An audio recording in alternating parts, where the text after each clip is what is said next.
Now we come to the second stage in the hear, map, step, speak process, where the child draws a map to remind him or her of the story. This is a quick exercise, might take 5 or 10 minutes, and it's not an art exercise, it's an exercise in quick sketching.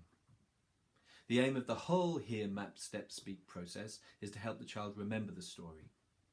And in mapping, we take the whole complex narrative and boil it down to 10 or 12 simple pictures. So we take the complexity and make it simple. How do you teach mapping? It's good that your children see it before they try it. And the simplest way to show them is a shared mapping exercise.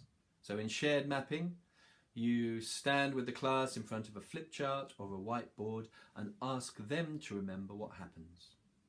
What happens at the beginning of this story? One might say, oh, the hunter's walking through the forest. Another might say, oh, he shoots the bird. You can decide on the image you choose, but remember you only want 10 or 12 images for the whole story. So you might do a picture of the hunter shooting the bird. Then you can say what happens next, what's the important thing to remember, and then you want the picture of the bag, then the picture of the plucking, maybe the chopping, maybe the bubbling, maybe the burying. Simple images to remind you of the main sequence.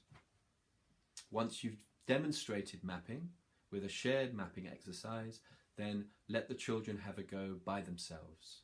This is important. By drawing their own map, they're rehearsing memory, and the whole thing is about memory.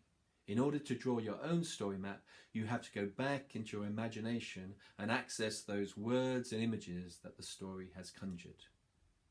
So the act of mapping is also an act of remembering. Also, you have to condense down, which is a great memory skill. So you can't do a picture of every word. You can only have 10 or 12 pictures for the whole thing. So you're learning to selectively choose the images that you need and that are important for the story. Once the child has mapped the story, the most important thing is that they can tell the story from the map, i.e. they know what their images mean. And if you do this with 3 or 4-year-olds, you'll get a lot of squiggles. Don't worry if they're squiggles. The important thing is that when the child looks at their squiggle, they can remember what it means to them. Simplest way to do that is to pair up the children and have each one talk their map to their partner, just saying, this is the bit where he shoots the bird. This is the bit where it sings from the sack. This is the bit where he plucks it, and so on.